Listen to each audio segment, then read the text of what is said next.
Hi hello నమస్తే welcome to vibrant నేను Lavanya Uttukuri. Andhra Pradesh assembly ఎన్నికల తర్వాత మాజీ మంత్రి రోజా పెద్దగా ఎక్కడా కనిపించడం లేదు. ఇటీవలే వైఎస్ రాజశేఖర రెడ్డి జయంతి సందర్భంగా ఓ కార్యక్రమంలో కనిపించారు. అయితే ప్రస్తుతం ఆమె తమిళనాడులోని ప్రముఖ పుణ్యక్షేత్రాలన్నీ కూడా భర్త సెల్వమణితో కలిసి దర్శించుకుంటున్నారు. అయితే ఈ కార్యక్రమంలో ఓ ఆలయంలో రోజా ప్రవర్తన తీరుపై విమర్శలు వస్తున్నాయి.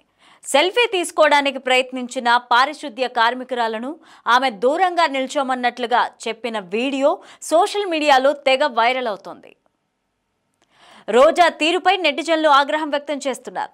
మాజీ మంత్రి రోజా సోమవారం తమిళనాడులోని తిరుచెందూరుకు చెందిన సుబ్రహ్మణ్య స్వామి ఆలయంలో వరుణాభిషేకంలో పాల్గొన్నారు. ఆమెతో పాటు భర్త సెల్వమణి కూడా వెళ్లారు. అభిషేకం తర్వాత రోజా స్వామివారిని దర్శించుకుని ప్రత్యేక పూజలు నిర్వహించారు. అయితే రోజా గతంలో చాలా తమిళ సినిమాల్లో కూడా నటించడంతో అక్కడ కూడా క్రేజ్ ఉంది.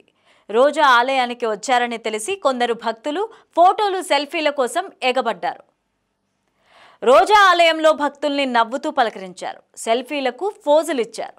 రోజా భక్తులతో ఫోటోలు దిగే క్రమంలో క్లోజ్గా నిలబడ్డారు. అయితే ఆలయ ప్రాంగణంలో తనతో ఫోటో దిగేందుకు ఒక పారిశుద్ధ్య కార్మికురాలు వచ్చింది.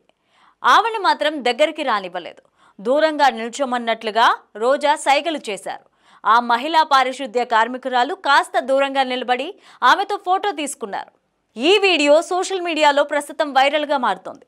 కొంతమంది నెటిజన్లు రోజా తీరుపై ఆగ్రహం వ్యక్తం చేస్తున్నారు నెటిజన్లు. పారిశుద్ధ్య కార్మికులంటే అంత చిన్నచూప అంటూ మండిపడుతున్నారు. రోజా వీడియోను టీడీపీ కూడా తన అధికారిక ఎక్స్ ఖాతాలో ట్వీట్ చేసింది. పారిశుద్ధ్య కార్మికులపై వివక్ష చూపుతూ అసహ్యంగా హావభావాలు పెట్టి వారిని అవమానించిన వైసీపీ నేత రోజారెడ్డి దుమ్మెత్తిపోస్తున్న తమిళ మీడియా అంటూ ట్విట్టర్లో పేర్కొంది. మొత్తం మీద రోజాపై విమర్శలు వస్తుండగా ఈ వివాదంపై మాజీ మంత్రి